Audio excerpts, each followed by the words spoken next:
ये बड़ा सौभाग्य का बात है। मैं आपको कौन सा उपाधि दूं? भाई आपको मैं उपाधि दूं।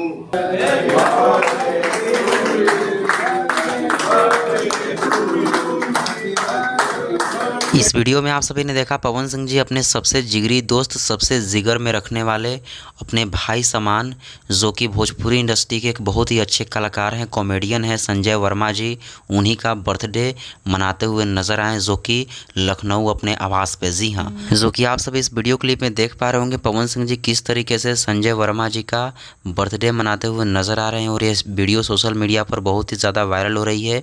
ये पवन सिंह जी का न्यू लुक है और भाई पवन सिंह जी का पहला बोलबम सॉन्ग भी आप सबके बीच में गर्दा मचा रहा है, जागिए बाबा। तो आप सभी खूब सारा प्यारा आशीर्वाद दीजिए इस गाने को, और लगातार 8 से 10 बोलबम गाने इस बार रिलीज़ होंगे। आप सभी इस चैनल से जुड़े रहिए, सारा अपडेट आप सबको एक एक करके इस चैनल के माध्यम से मिलता रहेगा। बाकी इस वीडियो को शेयर करिए।